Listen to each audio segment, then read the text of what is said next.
Webinar kita pada malam hari ini. Perkenalkan saya untuk memperkenalkan diri saya. Hajime mashite. Watashi no namae wa Jenice desu. Perkenalkan, nama saya Jenice Janeta, selaku moderator webinar pada malam hari ini. Dozo yoroshiku onegai shimasu. Webinar pada malam hari ini dilaksanakan oleh Japan Corner Untan. Mungkin di sini sudah ada yang tahu apa itu Japan Corner Untan, tapi mungkin ada yang belum tahu.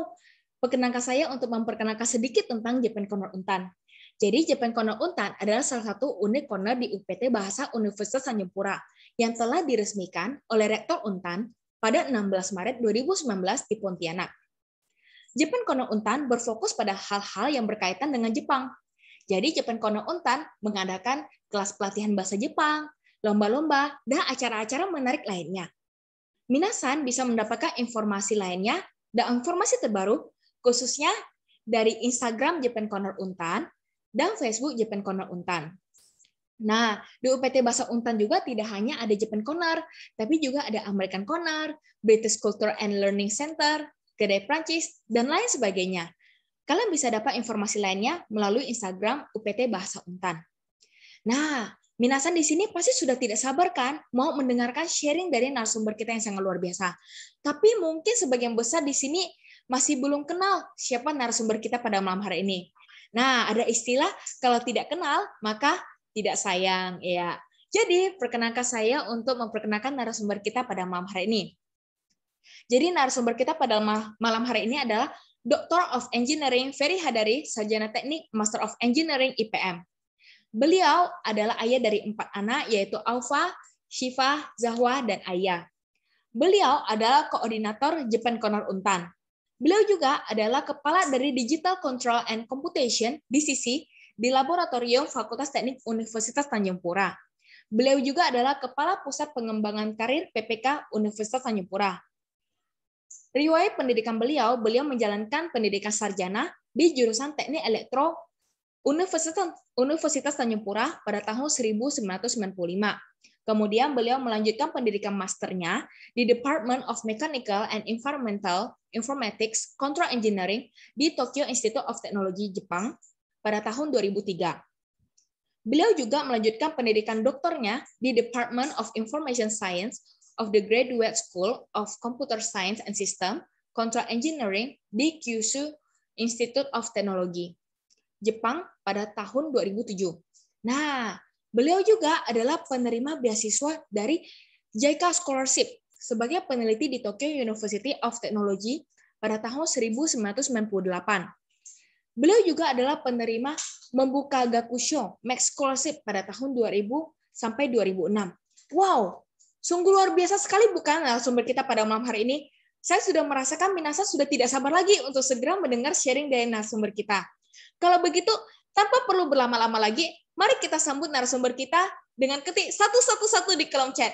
Bapak Ferry Hadari, dipersilakan. Dozo yoroshiku onegai shimasu.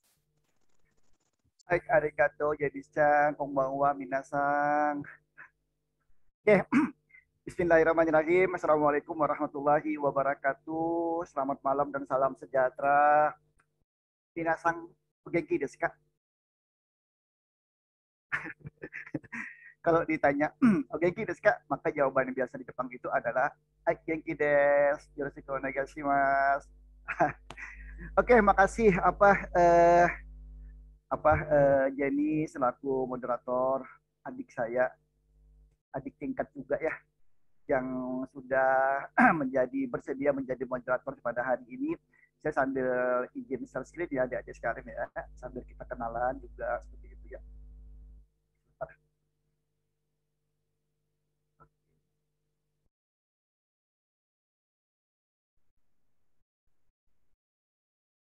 Oke, apakah sudah terlihat?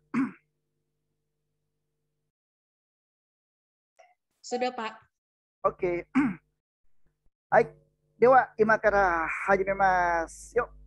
Oke, teman-teman sekalian, adik-adik sekalian, perkenalkan saya Ferry Hadari. Saya usianya itu sudah 2 kali lipat dari usia kalian ya. Tapi kalau di foto ini, waktu saya masih muda. Waktu saya pertama kali main yuki itu salju gitu lah. Oke, main salju pertama kali di Jepang norak gitu. Luar biasa noraknya. Karena pertama kali megang Jepang, megang salju, yang biasa megang es doang di freezer, di kulkas, sekarang bisa megang salju. Foto-foto gaya padahal itu dingin luar biasa itu. Oke, Samui. Oke. Nah, jadi apa namanya? Saya ya dengan takdir Allah, Tuhan yang Maha Esa, mendapatkan beasiswa Hertz JICA dan juga membuka Gabusho itu pada tahun 98 dan juga pada tahun 2000 sampai dengan tahun 2006. Apakah saya orang yang smart people? Apakah saya seseorang yang dikatakan di situ adalah seorang hero? Apakah setiap kita ini dilahirkan sebagai hero? Apakah kita ini dilahirkan sebagai seseorang yang memang nantinya berhasil atau enggak?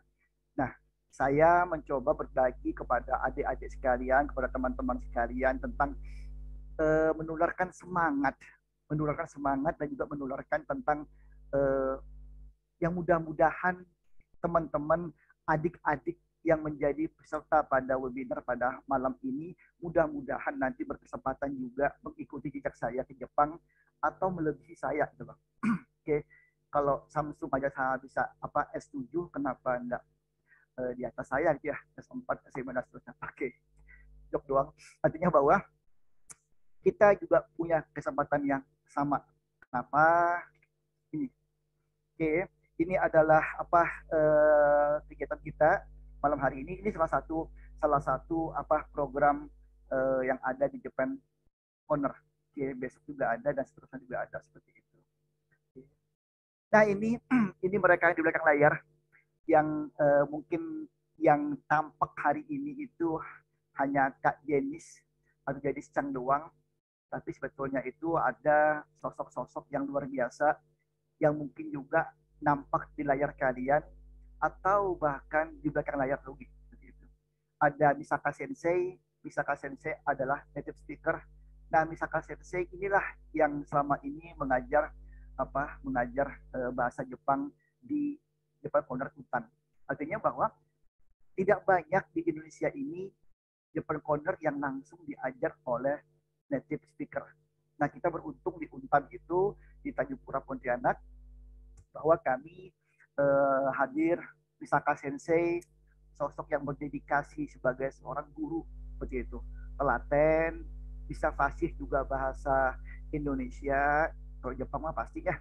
Nah, beliaulah yang bersedia kadang-kadang sampai malam menemani peserta kelas bahasa Jepang. Nah, setelah itu di bawah ada Kak Jenis yang di bawah. Kak Jenis adalah staff dan Kak Jenis juga adalah arsitek. Baru selesai kemarin. Kak Jenny itu lulus dengan IPK 3,8 ya, Kak Jenis ya. Gitu. Lalu di sebelahnya ada Kak Sela. Kak Sela juga duta Jepang Corner yang mempromosikan kegiatan-kegiatan Jepang Corner. Itu Kak Sela. Yang di sebelah Kak Jenisnya ada Bang Dani. Bang Dani juga udah sarjana. Kalau seingat saya di MIPA ya, di bidang komputer. Bang Dani saat ini sebagai volunteer di Jepang Corner. Dan juga ada Bang Roni. Bang Roni juga ada sebagai volunteer, juga mahasiswa saat ini, tetapi dedikasinya itu sampai malam untuk mempersiapkan acara ini. Jadi minasan harus say thank you, say arigatou gozaimasu kepada teman-teman yang di belakang layar seperti ini. Oke. Oke. Kita mulai dengan sebuah foto yang mungkin ini foto jadul ya. Kalau foto sekarang kan nggak lagi seperti ini. Foto sekarang udah pakai filter segala macam. Ini fotonya itu adalah foto mungkin tahun 70-an. Yang saya yakin teman-teman adik-adik di sini belum lahir. Kita tahu bahwa setiap hari itu lahir orang-orang yang sukses dengan mimpi mereka.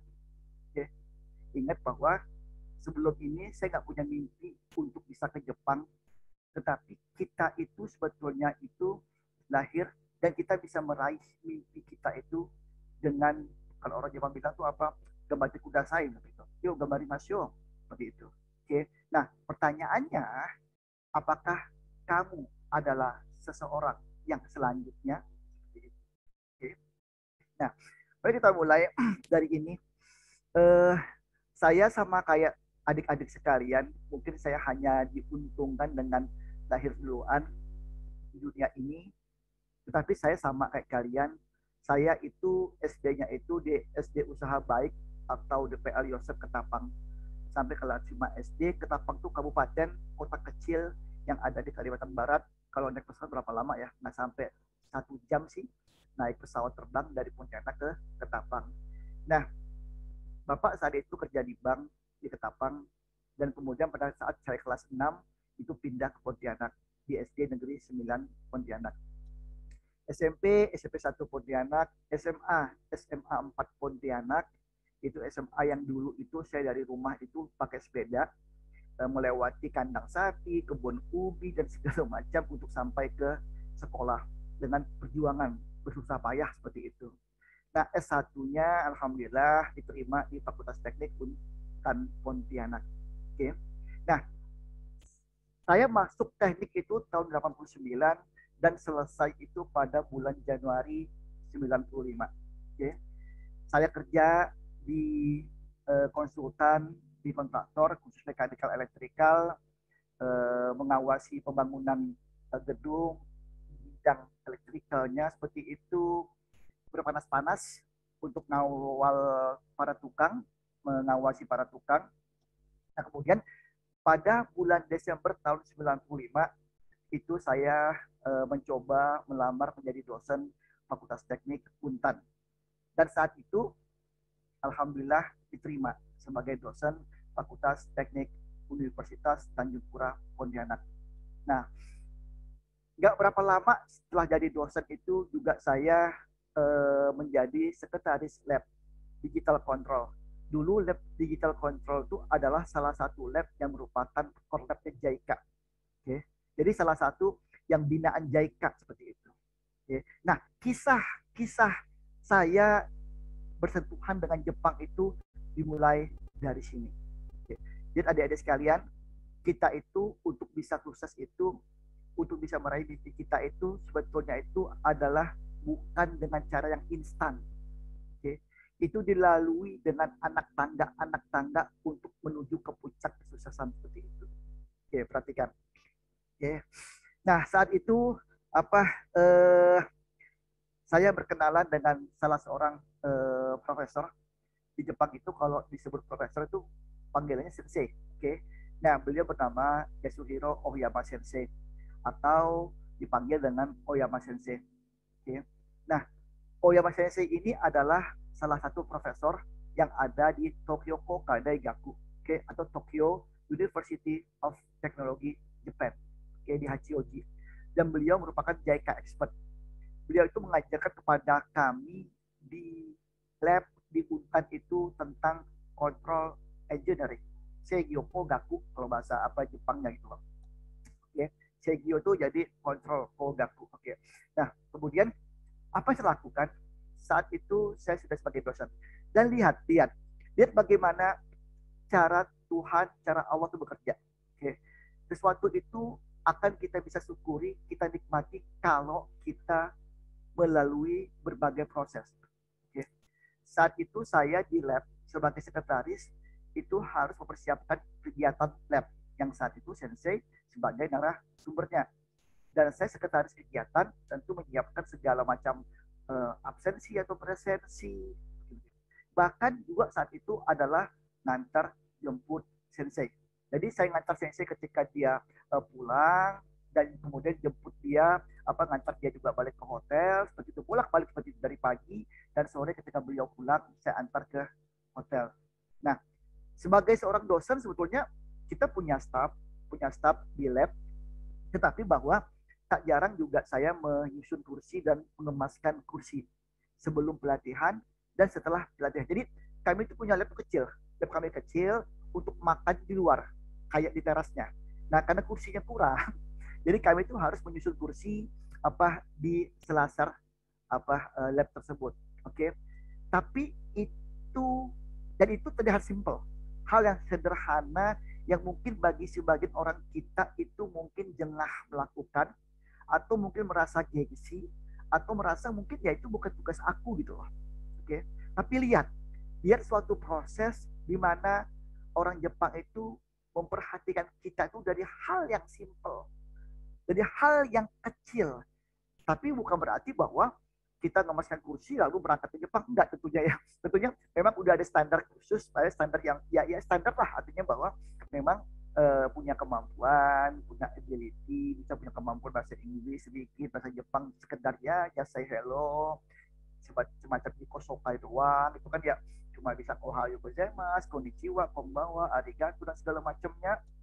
Tetapi ketika kita memulai sebuah sikap yang memang apa ya baik di pandangan sensei, maka lihat sensei sudah mulai memperhatikan, dan itu pada tahun 95, 96, 97 itu saya diminta untuk melakukan hal yang seperti ini gitu loh. Sensei kenal saya, dan kemudian ketika dari fakultas itu mengajukan nama saya untuk ke Jepang untuk pelatihan ke JICA, dan juga tentunya itu adalah sepersetujuan sensei atau enggak, sensei mengenal saya. Dan orang Jepang itu tidak mudah untuk percaya kepada orang lain. Orang Jepang itu akan melihat kita langsung atau bertanya kepada orang lain yang mengenal diri kita. Kalau kita punya sikap yang nggak baik dan itu dapat laporan dari orang tersebut ke sensei, maka sensei bisa saja tidak menerima kita untuk ke labnya dia, atau mungkin bekerja sama dia untuk menjadi mahasiswanya dia. Dan saya tidak ada gini, saya tuh waktu itu cuma melakukan tugas saya bahwa ya udah sensei tamu di Pontianak di Unpad, ya saya antar sensei, antar jemput sensei, lalu saya juga bantu teman-teman di lab untuk bantu memasang kursi segala macam. Itu ternyata dipandang oleh sensei. Oke. Makanya ketika saya kemarin waktu itu diajukan nama saya oleh fakultas, oleh Untan untuk waktu itu sebagai researcher can QC di labnya sensei, alhamdulillah. Dan yang paling membahagiakan itu adalah ketika kita menerima Japan Visa. Okay. Kita menerima Japan Visa dan kita punya apa ya? Punya hak untuk masuk ke Jepang. Jepang bukan suatu negara yang gampang untuk dimasuki. Artinya dia butuh aturan yang jelas. Kita menggunakan dana apa, berapa tabungan kita, segala macam, baru mereka menerima kita untuk ke Jepang. Jangan sampai ke Jepang kondisi keuangan kita tak cukup segala macam, malah terluta-luta, itu jadi masalah begitu. Nah, alhamdulillah ini pertama kali saya berangkat ke Jepang tahun 98 sebagai Kenkyusei, sebagai researcher, sebagai peneliti saat itu. Itu suatu hal yang luar biasa. Itu saya satu hari itu waktu itu dikasih uang saku dan juga tinggal di training center. Itu pagi dijemput pakai bus ramai-ramai sama negara yang lain, pergi ke lab masing-masing, dan ada jam-jam tertentu kita dijemput untuk pulang kembali lagi ke training center. Nah, saat itu yang saya lakukan adalah lihat, bukan masalah pintar nggak pintarnya, oke, tetapi lakukanlah hal-hal seperti ini, hal-hal yang bisa membuat bahwa sensei itu percaya sama kita, oke, yaitu yang saya lakukan ya kerja keras di lab. Jadi kami itu punya jatah makan misalnya jam 7:30 pagi, oke, itu pakai kartu.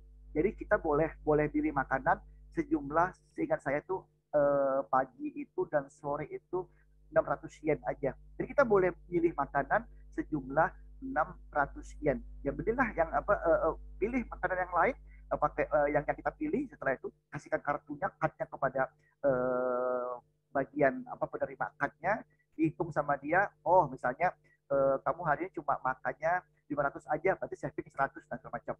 Oke. Nah, saya pagi itu ya biasa sarapan dengan yang lain. Terkadang saya order telur misalnya 2 itu loh, yang rebus 2. Oke. Kenapa?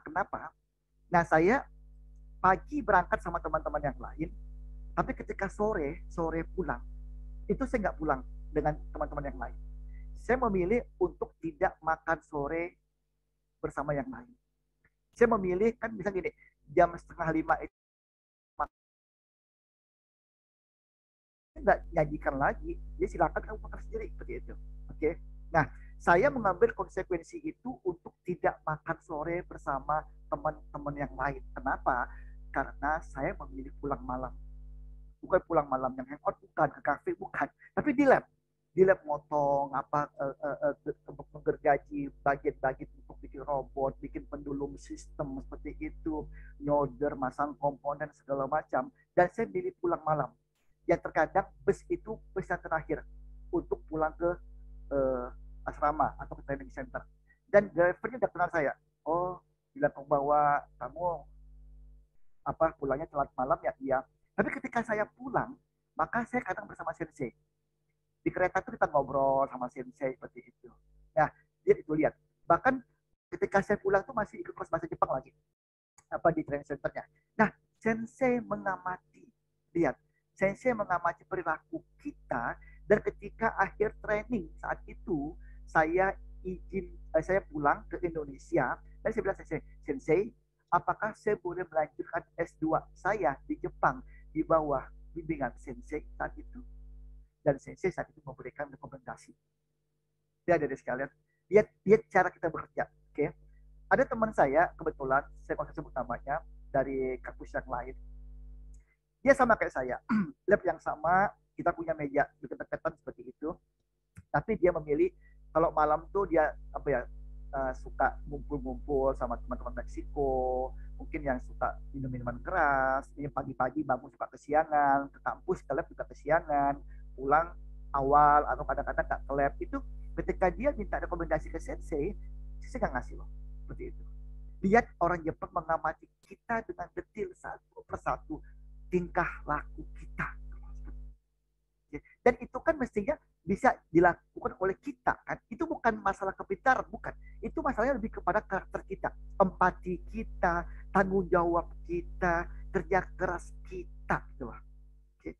Bukan kepada kepintaran seperti itu. Oke. Nah, ya alhamdulillah waktu berangkat ke Jepang, alhamdulillah pada tahun 1998. Oke. Selesai dari balik ke Jepang, dari Jepang waktu itu, saya pingin S2 kan, rekomendasi sudah ada. Tapi di Jepang itu, kalau dapatkan beasiswa membuka gakushō atau membuso, itu selalu harus memiliki recommendation form dari sensei. Kenapa? Karena memang kita membicarakan dulu apa tema riset kita dengan sensei yang akan menjadi advisor kita, dan sensei akan merekomendasikan kita memang karena skill kita gitu loh, seperti itu. Nah, kemudian pulang saya mencoba apply membuka gakushō. Membuka gakushō adalah salah satu beasiswa Jepang yang diberikan oleh Kementerian Pendidikan Jepang, dan tidak banyak yang bisa mendapatkan beasiswa itu seperti itu. Waktu saya itu tahun 99 itu hanya 33 orang yang mendapatkan beasiswa membuka gakushō dari seluruh Indonesia. Tapi lihat deh perjuangan lagi, dan perjuangan. Oke. Dari Pontianak tahun 98-99 itu pergi ke Surabaya. Kenapa? Saat itu tesnya itu di Surabaya, di ITS waktu itu. Oke, tidak di Untan, tidak di Pontianak, tapi di Surabaya. Dan saya waktu itu, zaman itu kan pesawat mahal, flight itu mahal loh. Kami naik apa kapal. Nama kapalnya waktu itu singkat saya Bukit Raya lah. Ini kayak gini kondisi ini. Kayak gini, yang kadang-kadang WC itu airnya nggak keluar, makan juga pakai piring yang model kayak tahanan, lauknya cuma nasi yang keras, kadang-kadang dikasih kol doang, dikasih kuah pakai kecambah doang atau toge doang, seperti itu, dikasih ikan asin seperti itu. Oke. Nah, saat itu bahkan saya itu sudah dapat, saya bertiga, saya dengan dua teman saya dosen juga mencoba untuk mengikuti tes membuka gakushō di ITS. Oke. Kami sudah dapat seat tempat tidur di dalam, tahu-taunya diusir sama orang lain. Dia bilang siapa yang cepat dia dapat. Kami ngalah, kami akhirnya tidur di luar yang tepi apa bagian tepi dari kapal. Yang kena hujan, kena panas, tapi gimana? Betul kan ya? Dilakoni aja. Oke. Kemudian ketika sampai di ITS itu ada tes tentunya kan ya. Nah, kita presentasi tentang apa kita punya riset plan kita. Nah, lihat lagi kembali bagaimana eh, Tuhan itu bekerja dan bagaimana cara kita mengatur emosi kita, bagaimana cara kita membentuk karakter kita. Dan itu bukan kepada kepintaran, bukan hanya pada hal yang memang Pak saya nggak pintar Pak, bukan. Tapi lihat bagaimana cara kita mengatur karakter kita. Oke, tentu presentasi dalam bahasa Inggris ada beberapa juri yang menanyakan atau menginterview kita presentasi dan kita diuji mental kita. Ya. Ketika presentasi dia bilang, oh, ngapain kamu ke Jepang? Kalau cuma ikut ini doang. Kita merasa kok gitu sih gitu kan. Nah, ada teman saya yang waktu itu berkata sama saya itu emosional. Dia keluar dia marah-marah dia bilang Pak Ferry masa kita diremehkan kayak gitu. Ya udah, saya bilang ya udah. Kalau saya di interview saya bilang ya artinya ini yang sebisa saya yang sudah saya konsultasikan dengan sensei saya dan saya akan perbaiki lagi ke depannya seperti itu. Lihat, cara kita menahan emosi itu adalah salah satu karakter yang bisa membuat kita sukses. Ya, jadi saya mencoba menahan emosi saya saat itu dan alhamdulillah akhirnya saya diterima saya sedia aja waktu itu untuk berangkat ke mendapatkan kandidat menerima beasiswa membuka Dakusho. Oke. Langsung berangkat, Pak? Enggak. Kami harus mendapat pelatihan bahasa Jepang waktu itu di IPB selama 4 bulan. Saya kos dekat UPT Bahasa IPB dan setiap pagi itu saya buat kartu kecil-kecil. Saya harus menghafal 1000 kanji begitu. Kami semuanya itu dari UI ada, dari Unsia ada, dari UGM ada, macam-macam lah waktu itu dosen-dosennya begitu. Kami suka menghafal kanji. Dan saya tipe yang tidak suka menghafal sebetulnya. Saya itu tipe orang yang lebih suka matematika, menganalisis daripada saya suka menghafal. Begitu. Makanya ketika saya diminta menghafal kanji, hiragana, katakana, itu siksaan buat saya. Nah, teman-teman yang dari kimia, dari biologi, dosen-dosen dari biologi, kimia itu luar biasa. Apa namanya?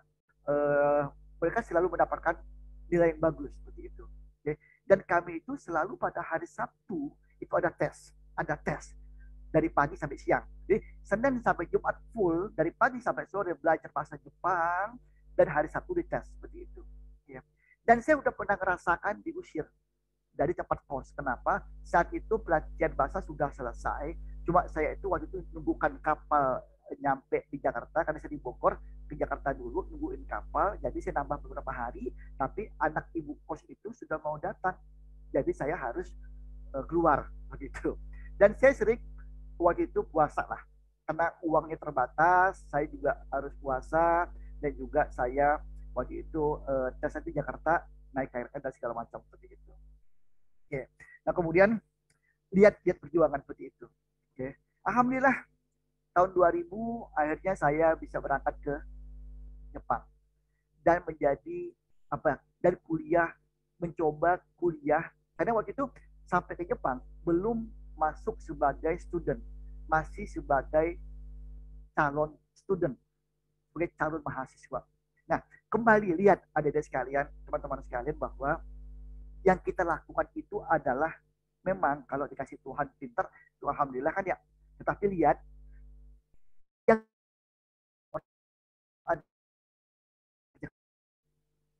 atau smart work lah, kerja pintar seperti itu. Saya pergi pagi, pulang malam. Itu kalau pagi-pagi kalau kalian pernah lihat di YouTube video Jepang yang di desa di kereta itu kan pasti masuk ke dalam kereta kadang didorong kan ya pintunya ya seperti itu ya orang-orang yang berdiri di depan pintu didorong ke dalam kan seperti itu kan. Nah saya karena mengalah saya masuk ke dalam oke ke dalam dan saya salah ketika pertama kali mungkin beberapa kali saya di Jepang naik desa itu saya salah strategi. Kenapa? Ketika sampai di stasiun tujuan justru saya tidak bisa keluar karena di tengah-tengah mau keluar orang udah ramai begitu penuh dengan orang-orang Jepang yang mau kerja begitu. Ya udah saya kelepasan. Oke. Sering tidur di lab atau di musola kampus. Kenapa? Memang di Jepang itu kalau kita pulangnya siang, pulang sore itu kadang-kadang diketawain kata orang bilang gitu. sama pintu asrama. Jadi kita itu pulang ke asrama itu loh setelah sensei pulang, bayangkan. Lah sensei pulangnya itu ada di sekalian jam 11 malam. Lah kita ini pulang nih setelah jam 11 malam, coba bayangin. Paling enggak jam 9 10 gitu. Sesi baru pulang, lah kita lihat kan sesi udah pulang nih, baru kita pulang. Dan sesi kita menanyakan, apa progres kamu hari ini? Apa hasil kamu hari ini? Seperti itu. Coba bayangkan itu perjuangan luar biasa. Oke. Nah, dan saya saat itu tinggal di asrama. Ini Sofu Dormitory namanya, Sofu Rio. Ini yang punya Tokodai atau Tokyo Institute of Technology. Kamar saya kebetulan lantai 2 paling ujung seperti itu. Itu gambar waktu saya masih sebagai mahasiswa waktu itu. Oke. Nah, kamar mandi itu tau enggak? Itu hanya menggunakan pintu atau kain apa plastik loh. Jadi kita kalau mandi kita kan malu ya orang Indonesia ya, jengah gitu loh. Mandi itu cuma ada 4 kamar mandi, itu harus bergantian sama penghuni asrama yang lain, dan itu bukan pakai pintu, cuma pakai plastik ditarik itu, terus udah. Nah cara saya karena pakai shower kan, saya ambil showernya, saya basahin dindingnya, saya deketin pintu plastiknya, coba seperti itu. Nah, toilet kita nggak biasa loh. Di sini kita pakai air kan ya. Di Jepang pakai tisu. Coba. Akhirnya gimana? Pakai botol plastik, simpan airnya dulu, bolak-balik seperti itu. Tisunya dibasahkan. Karena memang itu hal yang kita mungkin susah untuk adaptasi di awal, tapi lama-lama ya udah gimana lagi seperti itu. Itu dilakukan. Kemudian di asrama tentunya peralatan dapurnya itu bersama. Lah kita itu tinggal di asrama bukan cuma sama orang Indonesia. Kan berbeda-beda, perilakunya berbeda-beda seperti itu. Kemudian juga nelfon keluarga. Dulu itu nelfon hanya 12 menit itu seharga satu kartu 1.000 yen. 1.000 yen itu berapa ya? Dikalikan dengan 114 lah. Oke. Jadi sekitar 100.000 ya seperti itu. Nah, kemudian cukur rambut mahal. Di Jepang itu cukur rambut tuh keahlian yang luar biasa seperti itu. Mahal banget. Sehingga dulu saya pernah sampai beli alat cukur. Jadi cukur sendiri. Tapi nggak bisa gaya kan. Cuma satu gaya doang. Lontos seperti itu. Oke. Dan kami sering sekali ke flea market. Berburu barang-barang bekas yang masih bagus. Itu perjuangan ada guys sekalian. Itu perjuangan luar biasa. Bagaimana cara kami bisa struggle, akhirnya bisa untuk sampai bisa menikmati hidup kami di Jepang seperti itu. Nah kemudian saat itu saya masih belum sebagai mahasiswa, belum. Saat itu saya masih sebagai calon mahasiswa dan saya harus tes lagi. Tes pertama itu saya nggak lulus loh. Saya datang bulan Maret atau April kah. Itu kemudian tes itu 3 bulan setelah itu. Bayangkan 4 bulan belajar bahasa Jepang di PT Bahasa IPB itu nggak cukup untuk memahami soal tes bahasa Jepang. Soal tes bidang kita, tapi dalam bahasa Jepang. Saya bingung, ini soal apa ini? Nggak ngerti, bablas seperti itu. Oke, tapi sensei bilang, kamu coba. Oke, coba ikuti apa kata sensei, dan saat itu memang nggak lulus waktu itu. Oke, nggak lulus. Dan kemudian di Jepang itu gini, dikasih waktu setahun. Kalau sampai kita nggak lulus lagi, maka kita disuruh pulang. Kita hanya boleh setahun di Jepang, dan kita bukan sebagai student, karena kita belum masuk student kan, itu hanya setahun pulang. Nah, tes kedua, itu bahasa Inggris. Tes tertulis, dan interview. Dan saya lulus. Interview dengan 5 orang profesor. Nah, lihat adik-adik sekalian, bukan lagi masalah pintar gak pintarnya, tapi ada perilaku yang kita jaga, ada etika, attitude yang kita jaga. Saat itu tentunya minimal standar kepintaran harus ada lah ya, gitu kan ya. Jaga hubungan baik dengan sensei kita. Buktikan kepada sensei kita itu mau bergambate, mau berusaha keras untuk menjadi mahasiswa sensei. Itu yang harus kita lakukan saat itu. Oke. Nah kemudian setelah tes tertulis dan setelah interview, alhamdulillah sensei menghampiri saya, dia menepuk bahu saya, dibilang, very good, omedetou gozaimasu. Kun itu kalau bahasa dari sensei ke mahasiswanya ya, kalau biasa sama itu pakai san gitu ya. Nah, very kun, omedetou gozaimasu. Dan nggak lama setelah itu saya pulang ke Indonesia, saya menikah. Jadi saya kaget, kekong desu ka? Hai. Jadi saya bilang, saya udah berhasil lolos untuk masuk ke lab sensei, udah diterima sebagai mahasiswa sensei. Saya pulang ya, loh kamu pulang untuk apa? Saya mau nikah, saya bilang gitu. Dia kaget, mau nikah? Iya, saya bilang gitu. Dan saya bilang, saya akan langsung bawa istri saya ke Jepang. It's okay. Oke. Nah, jadi setahun tinggal di asrama, nanti saya akan cerita, saya pindah ke apartemen. Oke, seperti itu. Dan waktu itu kami nggak saling ketemu. Istri saya itu adalah alumni dari Unsada Jakarta. Dan memang bidangnya adalah bidang sastra Jepang. Kami nggak pernah ketemu, kami nggak pernah pacaran, kami telepon-teleponan doang seperti itu. Ketemu di bandara Soekarno-Hatta pertama kali ketemu di bandara Soekarno-Hatta, dan 10 hari setelah itu kami langsung menikah. Setelah menikah langsung pernikahannya di Jakarta sudah kelapa, kebetulan istri orang Jakarta. Kemudian syukuran lagi Pontianak. Setelah itu langsung saya boyong ke Jepang. Oke. Dan kami tinggal di apartemen. Dan tahukah adik-adik sekalian, di Jepang itu apartemennya berapa? Satu bulannya 55.000 yen.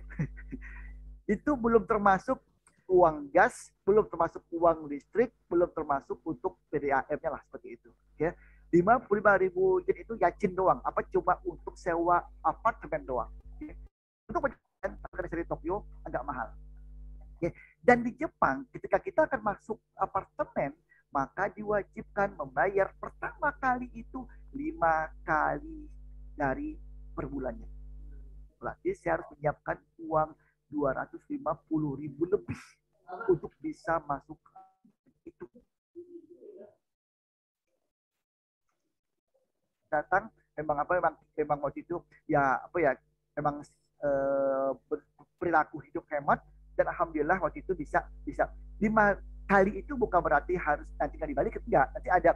Jadi gini, 5 kali itu gini, uang pertama, bulan pertama, ada uang kunci, ada juga misalnya kalau kita ngerusakin oshire lemarinya orang Jepang, ngerusakin tatami itu kena cas. Nah, orang Jepang itu yang menyewakan itu dia meminta garansi kita berupa uang, makanya kita diminta untuk membayar 5 kali pertama kali masuk. Oke. Dan lihat apakah hidup semakin mudah? Enggak. Oke. Saya yang baru setahun di Jepang itu harus membimbing, mendampingi istri saya tentang budaya Jepang. Dan lihat adik-adik sekalian, di sini yang akhwat, yang perempuan, yang mahasiswi seperti itu, lihat tidak mudah untuk berperilaku budaya Jepang itu ketika kita membawa keluarga kita ke Jepang. Jadi, kita terbiasa dengan budaya Indonesia yang pagi-pagi, sore udah pulang, kita udah makan sama-sama keluarga seperti itu. Nah di Jepang itu kita tuh dari pagi sampai sore sampai malam itu di lab gitu loh. Nah istri ataupun anak-anak gimana coba? Atau sebaliknya, yang suaminya mungkin di rumah atau di apartemen, istrinya yang kerja di lab seperti itu. Kan bahkan itu nggak jarak Sabtu dan Minggu. Tapi lihat, kita itu orang Indonesia itu biasa dibekali mampu mampu untuk struggle, mampu untuk berkompetisi gitu loh. Saya memanfaatkan cirasi, tentang cirasi. Saya sudah gini, kayak selebaran yang hari ini telur murah di toko ini, hari ini beras murah di toko ini. Nah saya naik sepeda pergi ke toko itu. Dan di Jepang sekitar jam 8 malam itu harga-harga sudah Goju Paseto tuh 50%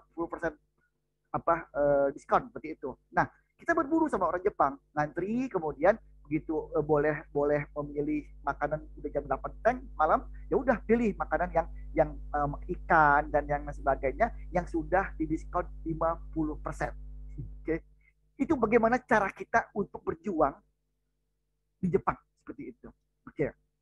Nah, kemudian ini apartemen saya, fotonya itu. Nah, lihat.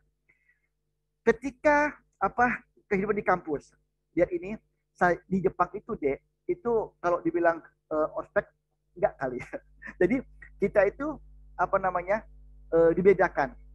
Kita masih alhamdulillah saya lulus kan, saya masuk M1.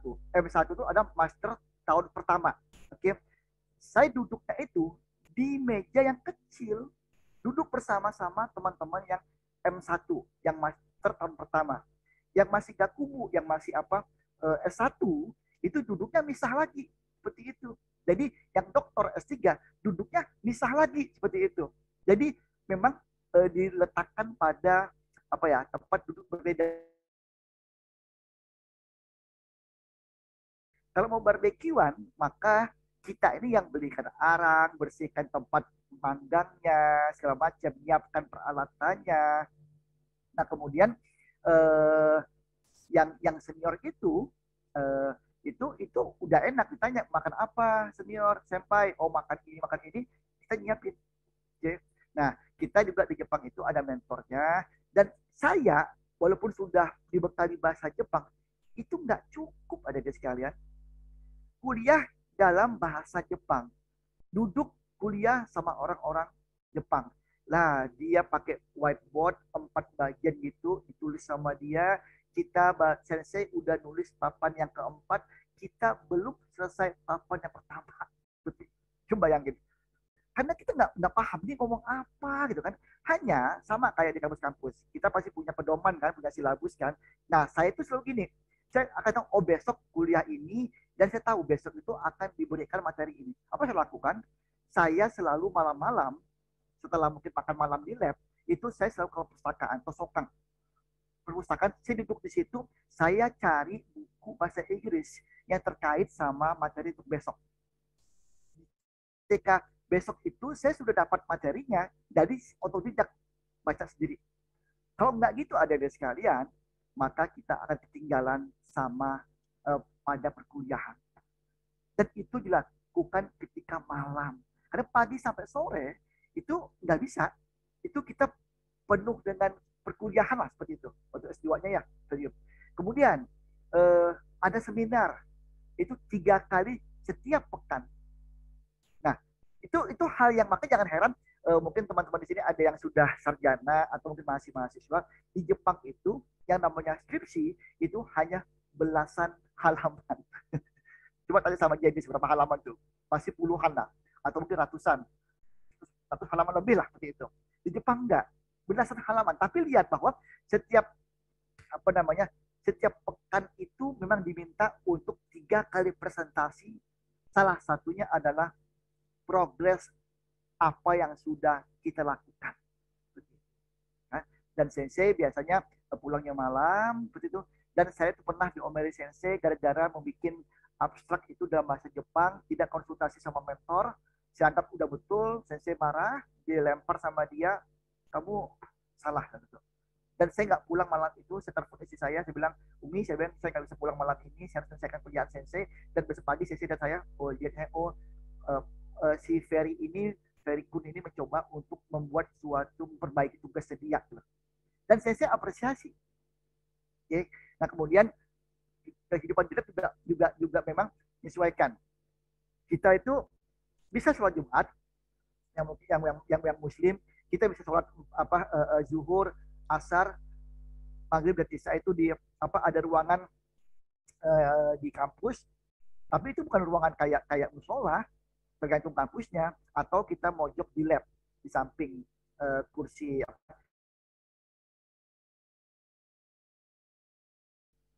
itu yang di Tokodai. Oh, di Tokyo Kogyo Daigaku. Nah, ketika saya sampai di Kyukodai, di Kyushu Kogyo Daigaku atau di Kyushu Institute of Technology untuk S3, sama, tetap ada senioritas untuk D1 dokter tahun pertama, ada D2 dokter tahun kedua, ada D3 dokter tahun ketiga. Ketika saya D1 duduk sama-sama seperti itu. Ketika sudah D2, D3 sudah mulai mendapatkan ruangan sendiri seperti itu. Ada kulkas gitu. Dan sudah tidak ada lagi mentor karena dianggap bisa mandiri seperti itu. Nah, agak berbeda sensei yang di di Kyushu, di Kyukodai ini sama yang sebelumnya di Tokyo. Sensei yang di Kyushu ini sudah berumur, sudah senior sekali, dan beliau itu rumahnya agak jauh dari kampus sehingga dia butuh perjalanan cukup jauh pakai mobil sih waktu itu beliaunya.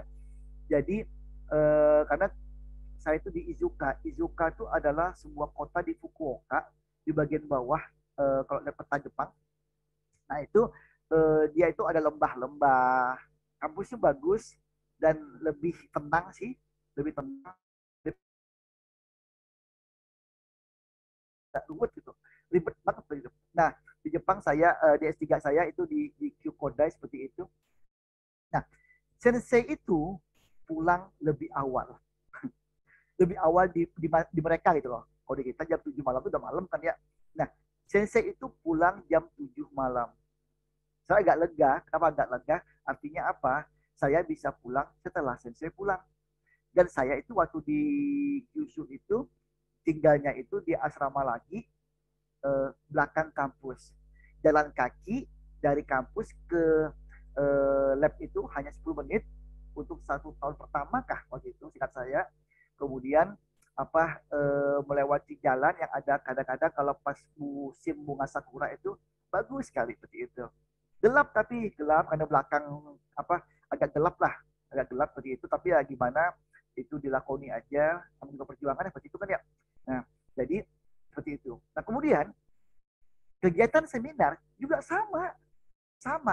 Jadi di Jepang itu kegiatan kayak seminar tuh hal yang biasa, 3 kali dalam sepekan coba. Kalau kita kan paling-paling ya 1 semester sekali ya. Di sana tuh enggak gitu loh. Oke, 3 kali dalam 1 pekan. Nah kemudian omelan sensei, lagi-lagi sensei itu kalau ngomelin kita itu bukan dia benci gitu loh, tapi dia pingin bahwa kita tuh bisa lebih mampu di luar apa yang kita perkirakan, estimasi kita. Nah itu anggap sebagai challenge, sebagai tantangan, dan kita bisa gitu. Kadang-kadang kita tuh seperti apa ya, kayak orang Jepang, workaholic. Jadi pekerja yang memang luar biasa, yang memang kita itu ya seperti nggak punya kehidupan sendiri.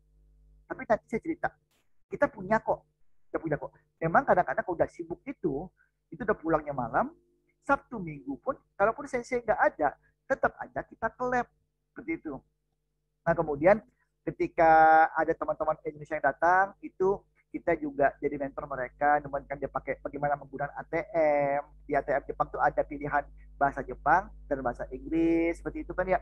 Tinggal tekan-tekan doang, ya udah seperti biasa lah. Cuma kan untuk yang pertama kali datang ke Jepang itu kan jadi suatu hal yang baru kan, yang baru yang terkadang butuh teman yang sudah lebih pertama kali datang atau sudah duluan datang untuk menemankan dianya, kemudian juga menunjukkan supermarket atau supaya mana murah seperti itu, menunjukkan kehidupan kampus. Nah, buat yang laki-laki, laki-laki yang mungkin yang juga mungkin yang muslim seperti itu, maka harus siap-siap jadi khotib, bahkan jadi imam atau mungkin. Jadi kita tuh nggak banyak ya, nggak banyak di kampus, nggak banyak, paling lah cuma belasan atau nggak sampai belasan, paling orang Indonesia, orang Bangladesh, orang apa yang Tunisia seperti itu. Nah nggak mungkin dong dari Tunisia terus yang baca itu kan ya, atau dari Arab, bergantian sama kita. Jadi saya ini yang nggak fasih, nggak bisa bahasa Arab, yang ngaji juga masih terbata-bata seperti itu, harus mampu menjadi khotib, dan ternyata kita bisa, kita bisa. Jadi yang laki-laki itu nanti kalau punya kesempatan ke Jepang ya paling enggak bekal, bekal 100 hafalan, 100 khotbah Jumat seperti itu. Tinggal dibaca, tapi dalam bahasa Inggris tentunya seperti itu kayak. Jadi di print dari internet dibaca, nggak apa-apa seperti itu. Nah itu yang harus juga mampu dilakukan oleh kita yang untuk pergi ke Jepang. Oke, itu tadi kehidupan di kampus. Pak, kok kayaknya Pak tersiksa ya Pak di Jepang ya Pak? Kayaknya kerja terus, kayaknya belajar terus. Enggak juga. Ternyata kita juga memiliki waktu di luar kampus. Tuh lihat, kami menikmati juga apa kehidupan di luar kampus, yaitu Sabtu pagi-pagi itu sebelum ke lab, saya sama istri sama anak saya yang di kursi roda itu, yang sekarang udah jadi mahasiswi, itu masih umur 2 tahun, dibawa dari apa juga saya kaitkan dari apa dari tempat foreign student, kami kami kayak dikasih apartemen itu untuk foreign student, udah didorong karena saya di S3 itu di Kyushu di pedesaan, jadi tempatnya bagus dari atas ke bawah gitu loh, ada bukit-bukit seperti itulah, didorong enak turunnya, dari atas ke bawah turunnya enak, yang sakit tuh yang berat dari bawah ke atas loh, mesti dorong, belanjaan banyak seperti itu. Pakai sepeda juga enak dari atas, pakai sepeda kan di Jepang itu biasa ya pakai sepeda ya, Jepang itu ada keranjang, kalau di sini kita malu mungkin, Jepang tuh biasa orang pakai sepeda, bahkan sensei-senseinya pakai sepeda. Oke, belanja nih dari atas, tinggal turun kan, nggak usah pakai di kayu sepedanya, tinggal sampai di ke bawah seperti itu. Nah yang Taiheng yang beratnya, yang repotnya itu pas dari bawah ke atas berdorong, atau nggak ada sekalian seperti itu. Ya, tapi kita juga bisa menikmati lah, itu bagian dari perjuangan sih saya bilang seperti itu ya, kita bisa menikmati bunga sakura di taman itu. Saya istri saya juga kita kita ke tempat belanja, kemudian juga kita kita ke taman-taman seperti itu, kita juga bisa silaturahim ke teman-teman di Indonesia, kita bisa ketemu mereka, bisa kadang-kadang bisa masak bareng seperti itu, kemudian juga apa bisa melakukan pengajian juga, iya bisa seperti itu kan ya. Kemudian juga sholat id juga bisa di Ryogase Kaikang, jadi Kaikang itu kita sulap di tempat untuk tempat untuk sholat id sama-sama. Kita juga bisa di sekolah rakyat Indonesia Tokyo waktu itu pernah juga melakukan sholat id di sana. Yang mungkin bagi yang muslim juga bisa itikaf di masjid, ada masjid jami yang ada di Tokyo, bisa makannya bareng-bareng orang yang dari Afrika, makan satu nampan seperti itu, makan berempat. Ya, bagi kita tuh hal yang berbeda, tapi mungkin ya ketika bertemu sama orang-orang asing kita melakukan hal yang kita anggap itu hal yang biasa lah, buka puasa bareng, saya yang belanja beli snack, beli kue itu kemana, ke supermarket terdekat, lalu dibawa ke kampus makan sama-sama seperti itu. Menikmatilah, menikmati suasana di Jepang. Jadi jangan sampai gini terbebani juga sama kegiatan di lab lalu tidak berusaha membuat suatu me time atau family time seperti itu buat nanti ke Jepang berkeluarga. Nah bahkan di sela kesibukan saya bisa bikin buku gitu loh. Saya orang-orang engineer tetapi suka sastra. jadi saya jadi saya menggunakan nama pena Abu Aufa, artinya ayah dari seorang anak yang bernama Aufa, itu membuat buku yang berlatar belakangkan tentang Jepang. Saya ingin orang tuh mengenal Jepang, kerja kerasnya. Saya ingin mengenalkan tentang Jepang tuh budayanya itu dengan cara menulis. Saya tulis, kemudian saya share ke grup-grup waktu itu, ke Yahoo waktu itu ya, lewat Yahoo, ya udah dibaca sama orang, orang tahu tentang Jepang seperti itu. Jadi menikmati kehidupan juga. Jadi kalau saya tuh kalau suntuk, saya nulis buku. Jadilah buku seperti ini. Diterbitkan waktu itu tahun 2005 kah? Atau badminton. Nah, image orang Indonesia itu tuh bagi orang Jepang tuh jago badminton. Benar, kita badminton wah luar biasa. Dan saya suka badminton. Jadi kita tuh dikasih gymnasium, itu kita bisa main badminton, tinggal pinjam kunci sama yang di kampus, kita pinjam untuk kegiatan badminton, bisa main basket, bisa main volley, menikmatilah pada hari Sabtu atau Minggu atau malam seperti itu. Di sela-sela memang tidak banyak kesibukan yang memang dikejar sama deadline. Oke. Buku ini dan juga buku ini bergabung sama para penulis yang lainnya seperti itu. Oke. Nah, adik-adik sekalian,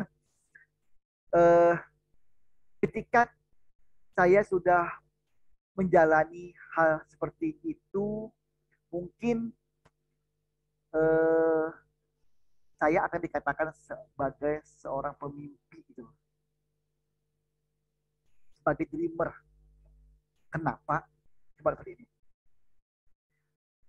Kalau kita nih berat melangkah jauh dari rumah, maka ketika kita bermimpi ke Jepang, maka itu kita hanyalah sebagai pemimpi doang. Saya punya anak-anak dan saya bilang mereka jangan langkah pendek, gitu.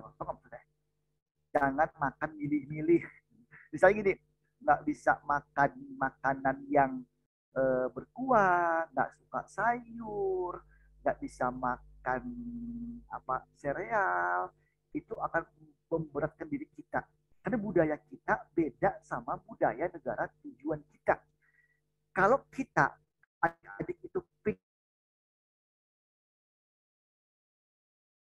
adalah hal yang memang itu bukan hal yang memberatkan. Kecuali kita itu misalnya kalian itu misalnya alergi kacang, alergi apa itu loh. Tentu nggak boleh paksa itu. Tapi selama kita bisa menikmati makanan yang ada di hadapan itu dan berusaha mandiri sejak sekarang, bisa masak nasi, bisa masak air seperti itu akan memudahkan kalian untuk melangkah jauh dari rumah.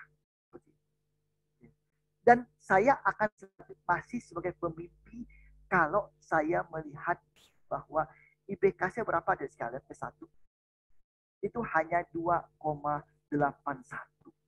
Beda banget sama Jenis tuh. Jadi 3,8 sekian atau adik-adik nih mahasiswa sekarang nih IPK itu 3, sekian lah. Saya itu hanya 2,81 itu diterima sebagai dosen itu IPK itu minimal 2,75. Dulu kami kuliah itu tuh 50 orang yang ambil kuliah itu bisa saja 40-an lebih itu nilainya E sama D. C itu satu aja. Seperti itu. Nah sehingga wajar IPK itu rendah. Tapi gini, kalau saya memang berpatokan dan tidak punya sifat yang struggle dan kalian hanya melihat dari IPK yang rendah seperti itu, maka kita akan still a dreamer. Sebagai seseorang yang cuma bermimpi saja, yang pingin ke Jepang. Dan lihat, nilai tes saya, karena saya nggak cuma menghafal, itu kelas bahasa Jepang saya, itu top ranking, tetapi dari bawah. Jadi, bukan berarti saya itu pintar, enggak. Bukan berarti saya itu hero, enggak, seperti itu. Nah, lihat bahwa saya itu selalu ranking itu terbawah, atau paling enggak ya 1, 2, 3, tapi dari bawah. Gitu. Ditambah dengan persiapan untuk riset, ditambah tinggalnya waktu itu di Bogor, di tempat kos-kosan seperti itu, makanya punya kesulitan untuk mendapatkan nilai yang bagus. Dan saya juga sulit menghafal huruf hiragana, katakana, kanji dari sekalian. Saya itu jalan kaki dari kos-kosan pergi ke tempat UPT bahasa IPB itu sambil memegang kartu yang sudah saya tulis. Kanji ini kalau gabung sama kanji ini bacanya ini. Kanji ini cara tulisnya 1, 2, 3, 4 gitu. Jadi Jepang tuh punya keteraturan. Bahkan sampai tulis kanji pun ada urutannya. Bahkan tulis angka 4, angka 7 itu semua sama seperti itu. Dan cara tulisnya dari atas ke bawah misalnya nih juga sama seperti itu. Tidak ada yang beda. Sangat teratur seperti itu gitu loh. Nah, kemudian itu sampai baca ngafalin. Kenapa? Udah ngafal malam-malam, tapi merasa karena ingatan saya kurang. Seperti itu. Maka saya harus lebih daripada yang seseorang yang mudah menghafal. Dan itu bukan hal gampang. Kalau kita nggak punya sifat yang mau berusaha seperti itu. Dan lihat, saya akan masih sebagai pemimpi kalau saya larut dengan kesedihan ketika saya tidak lulus pada ujian pertama saya masuk ke Tokodai, ke Tokyo Kogyo Daigaku atau Tokyo Institute of Technology seperti itu. Tapi yang tidak apa ya, tidak mau saja menerima hal yang sebetulnya kita mampu gitu loh. Nggak lulus oke, jadikan itu sebagai pengalaman ujian pertama, yang kedua oh bisa lulus kok gitu. Walaupun tentu berjuang, saya harus ketemu sama teman-teman saya yang apa adik-adik kelas yang masih S1 yang dia itu masih ingat pelajaran. Saya harus minta ajarkan lagi kepada teman-teman yang memang ada satu bagian yang saya belum paham benar dan saya khawatir itu akan jadi soal ujian. Saya belajar, saya temui dia, saya bilang boleh nggak Pak saya minta ajarin materi ini coba seperti itu ya, jadi sama dia. Atau bagi saya minta ajarin waktu saya udah S2, saya minta ajarin sama teman-teman adik-adik yang S1 yang orang Indonesia yang lagi ngambil S1 seperti itu. Seperti itu. Kemudian saya itu ketika tahun ketiga doktor, ternyata jurnal saya itu saya submit pada satu jurnal yang memang agak ribet gitu. Kalau orang Jepang bilang KBC gitu. Apa trik? Saya salah perencanaan, salah perhitungan waktu itu. Sehingga pada saat doktor tahun ketiga, di mana jurnal itu harus levelnya ada accepted atau diterima, saat itu masih review yang kedua. Saya salah hitung. Sehingga pada saat itu April tahun 2006, Sensei bilang karena kamu beasiswa sudah habis dan saya khawatir kamu bersama keluarga tidak bisa hidup dengan layak di Jepang, lebih baik Ferry Kun kamu pulang saja dulu. Dan saat saya pulang itu saya belum sebagai doktor of engineering, belum. Nah, kenapa? Karena persyaratan jurnal tadi itu belum accepted, masih proses review. Tapi saya bilang kamu pulang saja dulu. Nanti kalau kamu sudah paper kamu sudah accepted, kamu silakan datang lagi ke Jepang. Nanti saya biayai. Begitu. Dan saya pulang sama keluarga. Saya pulang waktu itu belum doktor seperti itu. Ya udah saya pulang ke Pontianak, kembali minta ngajar. Dan 2 minggu setelah saya pulang, saya WA saya, Ferry Kun, omedetou gozaimasu lah. Kamu punya jurnal diterima. Seperti itu. Bayangkan, cuma 2 minggu setelah saya pulang. Oke. Tapi Jepang punya keteraturan, jadwal sidang segala macam, sehingga saya itu sidangnya beberapa bulan setelah itu. Siapkan lagi disertasinya segala macam di Indonesia di waktu itu, mesti 2 kali bolak-balik ke Jepang lagi saat itu untuk defense sidang tertutup dan sidang terbuka waktu itu, dan ternyata juga bisa meraih doktor itu kan nggak masalah ya. Nah jadi jangan berputus asa dengan kondisi-kondisi yang memang kita nggak bisa hindari, dan jangan menyesalkan takdir dari Tuhan, dari Allah seperti itu. Maka kita akan masih sebagai seorang pemimpi dan nggak akan pernah melangkah jauh dari rumah seperti itu. Oke. Nah, adik-adik sekalian, kalau ini anggaplah suatu hal yang biasa buat kita, maka saya dan keluarga itu mengalami hal yang bagi kami itu hal yang luar biasa beratnya seperti itu. Oke, apa yang kami lakukan? Saya katakan bahwa setiap keluarga itu punya air mata gitu loh. Oke. Nah, saya nikah tahun 2001, tahun 2002 itu istri hamil. Kemudian mengandung anak pertama kami namanya Ova. Makanya di situ ada Ova, ada Siva, ada Zahwa, ada Ayah kan ya. Ini Ova. Ova itu lahir kondisi seperti ini, sehat, tetapi ternyata karena kelamaan dalam perut uminya, akhirnya 2 hari setelah itu meninggal di Jepang, dan dengan tangan saya sendiri dikebumikan di Jepang. Ini kami bertiga, itu ada saya, ada istri saya dan Aufa yang penuh dengan segala macam kabel untuk perawatan di rumah sakit waktu itu. Dan saat itu di situ disesar sehingga nggak bisa banyak bergerak. Dan saya ingat waktu itu malam-malam di rumah sakit karena taksi itu ramai sekali, kan kita nggak bisa ngantri, kita ngantri, dan saya dapat jauh di belakang, akhirnya saya memilih jalan kaki itu. Lari jalan kaki sepanjang jalan itu sampai ke rumah sakit malam-malam aja. Dan dalam kondisi dingin, ya gimana? Karena waktu itu dikabarkan kondisi anak udah kurang baik dan saya diminta untuk datang gitu. Sementara istri saya itu di rumah sakit yang lain. Seperti itu. Kami datang sudah pakai ya alat bantu pernafasan segala macam dan akhirnya meninggal di Jepang dalam pelukan kami seperti itu. Ya. Dan saat itu saya sebagai mahasiswa master atau S2 baru akan masuk tahun kedua. Lihat adik-adik sekalian, kita tidak pernah mengharapkan kondisi yang di luar rencana kita.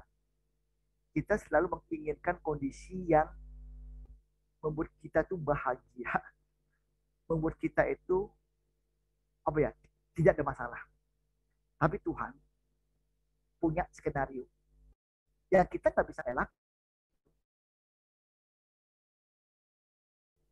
dan keluarga itu masih ya bersedih-sedih, maka saya nggak akan menjadi koordinator depan corner dan saya nggak akan diminta jadi narasumber pada malam ini gitu. Kenapa? Karena mungkin saya ya nggak bisa meraih gelar master, apalagi dokter. Sedih jelas, kondisi yang nggak kita inginkan itu jelas pasti ada, nggak mungkin enggak lah seperti itu. Nangis pasti, jelas seperti itu. Saya nangis betul, istri saya kuat alhamdulillah waktu itu. Tapi itu terjadi kondisi yang memang tidak kita harapkan. Tentunya ini berbeda-beda bagi setiap rumah, bagi setiap orang. Nanti adik-adik sekalian ini akan mengalami suatu kondisi yang yang memang di luar rencana, yang tidak sesuai dengan apa kita harapkan, apa yang kita planningkan dari awal. Saat itu terjadi, maka jalani dengan baik, bukan dengan berkeluh kesah, bukan dengan terus bersedih. Jalani dengan baik, kuatkan seperti itu, sehingga nantinya bisa mulai seperti ini. Oke, ini adalah ijazah S2 dan S3 saya. Yang sebelah kiri ini dari Tokyo Kogyo Daigaku. Jepang itu punya ciri khas, dia itu nggak pakai tanda tangan, dia pakai ingkang namanya, seperti ini, ingkang. Oke. Nah, ini yang ijazah S2 saya, Master of Engineering, dan yang ini adalah dari S3 saya di Kyushu Kogyo Daigaku, Kyushu Institute of Technology. Dan lihat adik-adik sekalian, kalau kita nggak punya sifat struggle, bukan pintar, sifat yang tidak mau bekerja keras, yang tinggal berleha-leha seperti itu, maka saya nggak yakin kita bisa mendapatkan. Kita tentunya bukan menjadi seorang hero, bukan. Tetapi kita melalui semua itu dengan jalan pejuang, gitu. Dengan jalan sebagai hero. Gitu. Apapun yang terjadi, kita punya mimpi. Gitu. Apapun yang terjadi, kita punya impian. Dan untuk mencapai itu, tentu jalannya nggak lempeng, nggak lurus seperti itu. Banyak hal yang mungkin membuat kita harus kuat. Dan Jepang, kamu harus pintar, enggak. Tapi cuma bilang, coba kudasai. Kamu usaha. Kalau bahasa yang itu, menjadi wajadah. Usaha dengan keras, bersusah payah, maka kalian akan bisa berhasil. Maka impikan apa yang berani kamu impikan, impikanlah yang saat ini berani kalian impikan, kemudian lakukan apa yang berani kamu lakukan, dan setelah itu jadilah apa yang berani kamu inginkan. Kalau kita nggak berani bermimpi dan kita tidak melakukan step by step untuk meraih mimpi kita, maka kita tidak akan menjadi seseorang yang kita inginkan. Jadi sekalian, berusahalah untuk meraih mimpi yang sudah kalian pupuk dari sekarang. Oke, itu saja Kak Jenny. Silakan kita bisa ngobrol setelah ini. Wabillahi taufiq wal hidayah. Wassalamualaikum warahmatullahi wabarakatuh. Selamat malam dan salam sejahtera. Arigato gozaimasu. Wah, terima kasih Pak Ferry atas sharingnya yang begitu luar biasa. Wah, saya sendiri ya sangat terinspirasi dan sangat terkesima, belajar banyak sekali dari sharing Pak Ferry. Saya percaya minasan juga yang di sini sangat terinspirasi dan belajar banyak dari sharing ini. Mari kita sebagai apresiasi kepada Pak Ferry kita ketik dua di kolom chat. Nah, waktu Pak Ferry mulai sharing, wah banyak sekali nih yang udah kasih pertanyaan-pertanyaan kepada saya. Nah, tapi karena waktu terbatas, jadi kami membatasi 3 pertanyaan saja. Ya. Oke, sesi tanya jawab kita mulai dari pertanyaan pertama dari Muhammad Ikhlasul Amal dari Pontianak. Permisi mau bertanya kepada Ferry Sensei. Saya pernah mendengar bahwa orang Jepang punya motivasi yang disebut dengan ikigai. Sehingga orang Jepang benar-benar punya motivasi untuk melakukan pekerjaannya. Bisakah Ferry Sensei menjelaskan tentang hal ini? Arigatou gozaimasu. Silakan Pak Ferry menjawab pertanyaan ini. Jadi ulangi tak jelas tadi. Apa? Ulangin sekali ya. Ulangi ya. Saya pernah mendengar bahwa orang Jepang punya motivasi yang disebut ikigai, sehingga orang Jepang benar-benar punya motivasi untuk melakukan pekerjaannya. Bisakah Ferry Sensei menjelaskan tentang ikigai ini? Terima kasih. Ikigai itu kan adalah apa ya? Tentang kesenangan dan makna kehidupan ya. Jadi ada semacam apa? Ada gai, ada nilai, seperti itu kan ya, seperti itu ya. Jadi memang kalau kita lihat adik-adik sekalian, ada yang menarik dari apa orang Jepang. Mereka itu melakukan sesuatu itu dengan rasa cinta mereka, dengan passion mereka seperti itu. Makanya jangan heran di Jepang itu, ketika dia kerja di satu perusahaan, dia akan berusaha bahwa pekerjaan sehari itu harus selesai pada hari itu. Dan dia mengabdi pada perusahaan tersebut. Kalau kita kan gini, perusahaan belum selesai kontrak, ada nawarin, yuk, cepat saya aja yuk, kerja yuk. Lebih mahal nih, gaji lebih gede nih, kita pindah. Di Jepang enggak.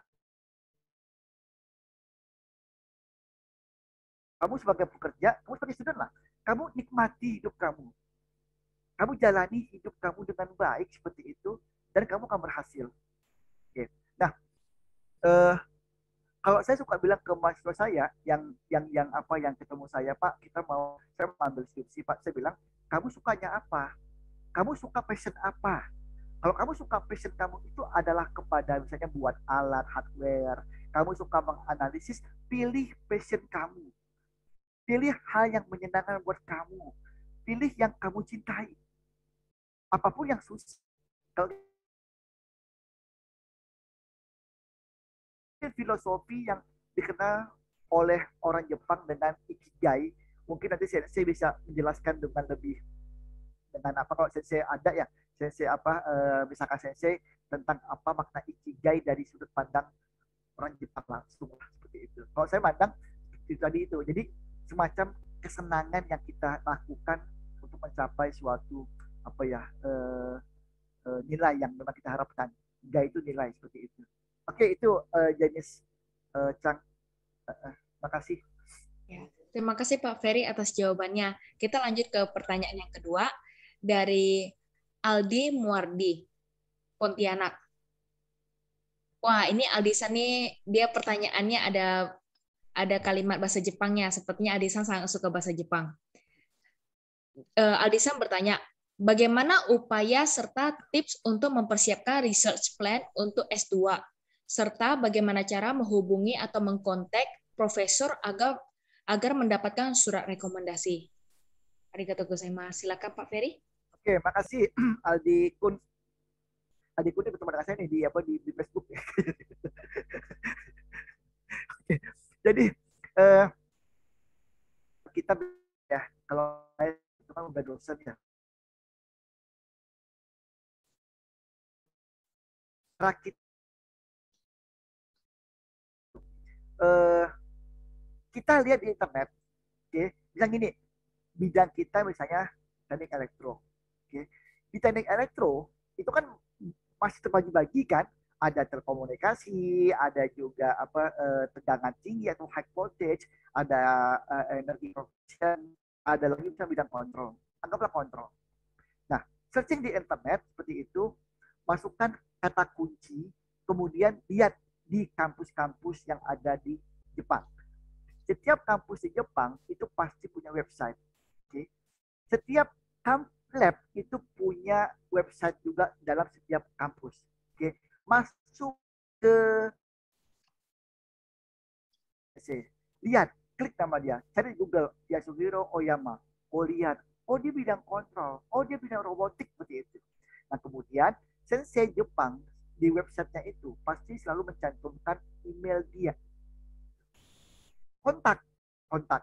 Nah ada yang harus diperbaiki dalam culture orang Jepang, orang Indonesia ketika kontak orang Jepang.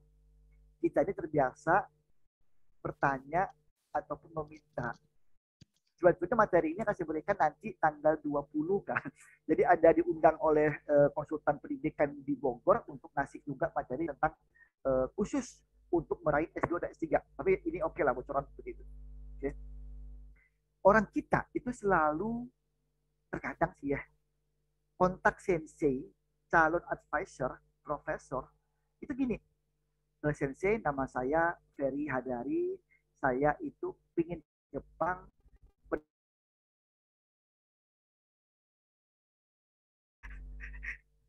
Itu cara yang salah.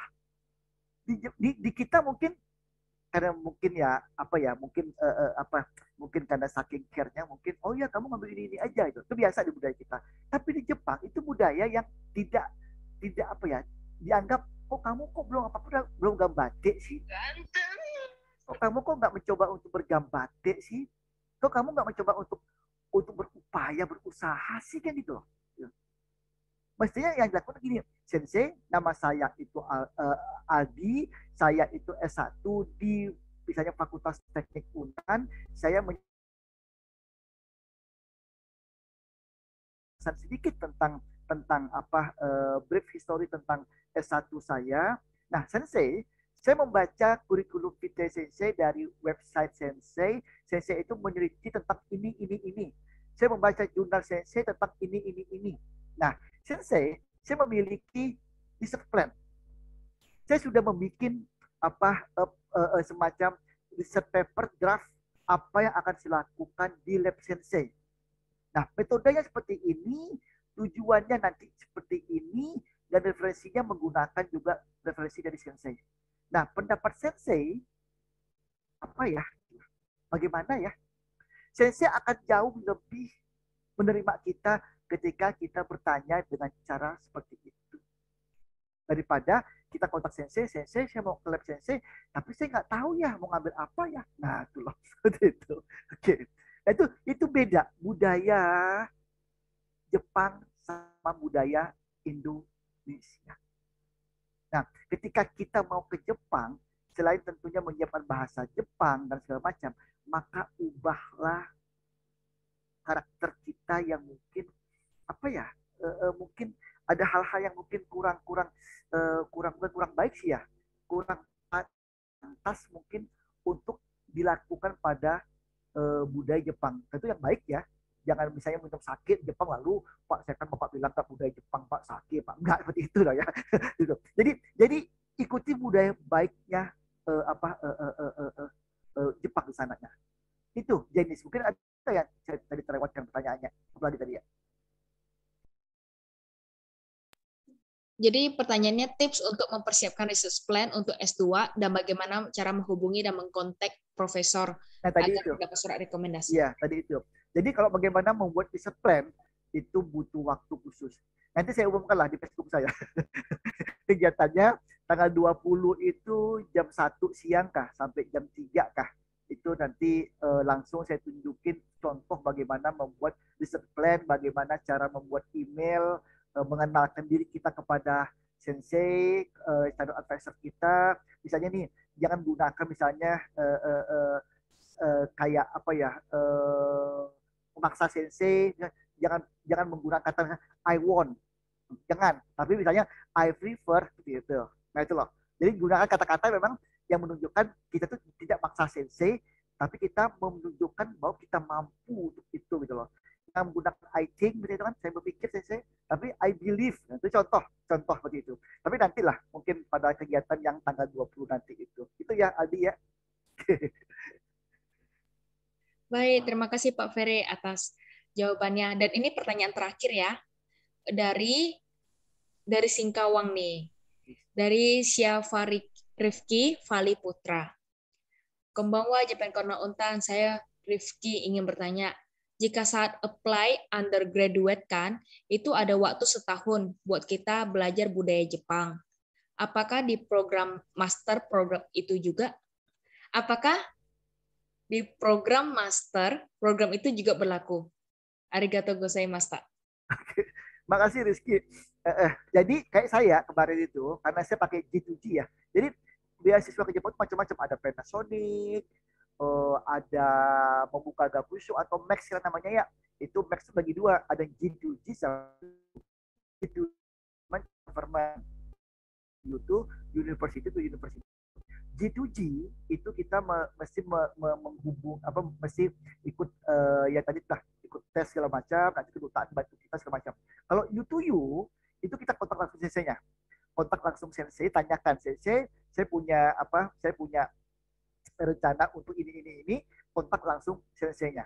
Nah, kalau G2G memang ada program 1 tahun di Jepang itu sebagai kensusei atau apa saja. Jadi sebagai peneliti. Jadi kita itu belum masuk program, belum. Nah, saat saya waktu itu 6 bulan saya belajar bahasa Jepang dan 6 bulan sambil kita belajar bahasa Jepang itu juga sama kayak di Jepang Corner Untan sebetulnya diajarkan tentang budaya Jepang. Nah, sensei pun waktu itu juga mengajarkan saya tentang budaya Jepang. Misalnya gini, di Jepang tuh tahu nggak bahwa ngetuk pintu rumah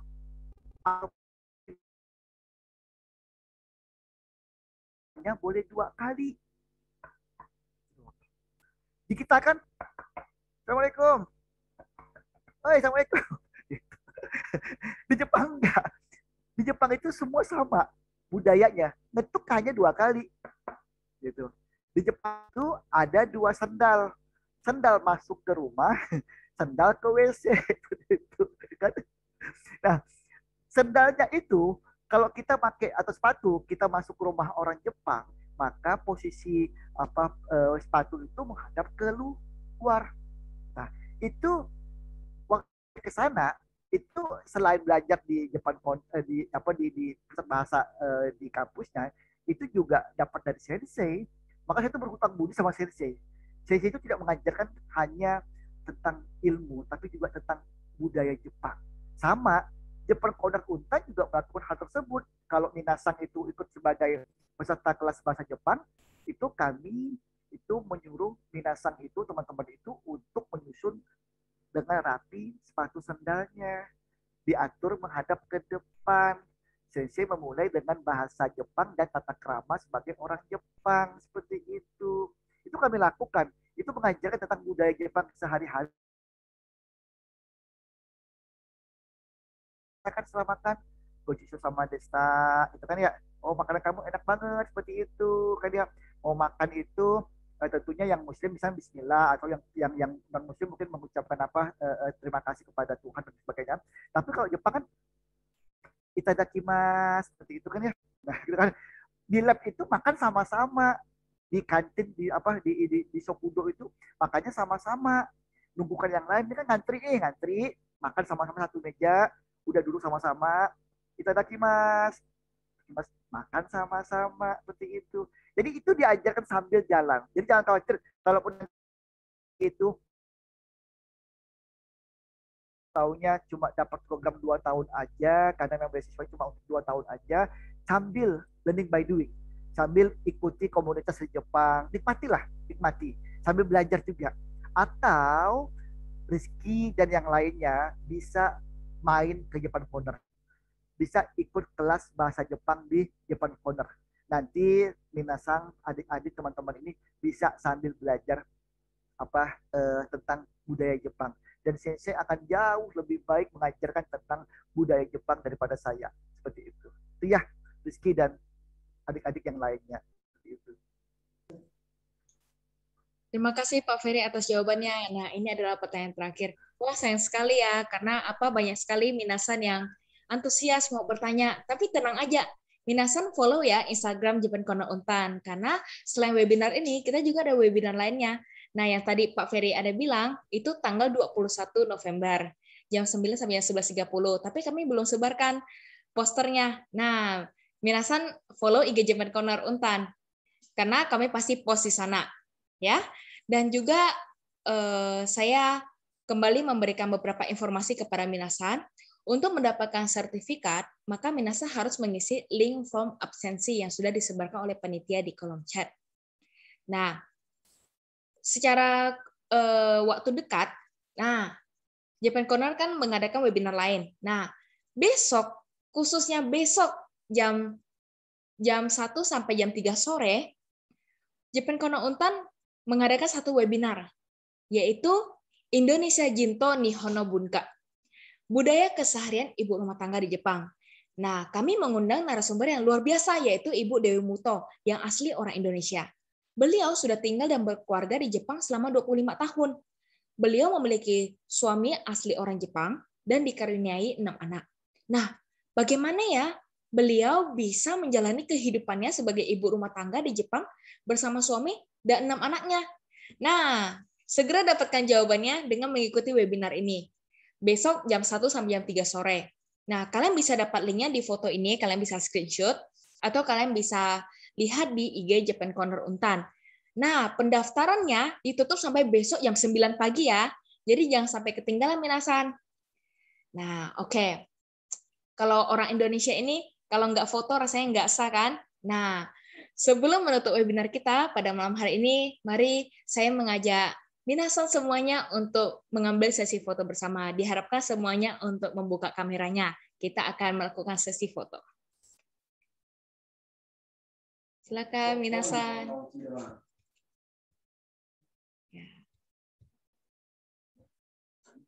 Tunjukkan wajah terganteng, wajah tercantik, termanis. Ya. Masih ada beberapa yang masih membuka kameranya. Panitia menunggu. Di Jepang itu kalau foto cheese. Iya, cheese. Jadi minasan di sini gayanya bisa bebas sesuai sekreatif minasan ya. Oke. Saya lihat sudah banyak yang buka kamera. Oke. Jadi sesi foto akan diambil oleh tim dokumentasi. Saya akan sebutkan 1, 2, 3 ya. Oke, siap? 1, 2, 3, cheese.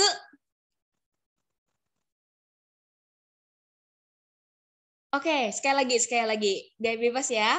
Oke. 1, 2, 3, cheese.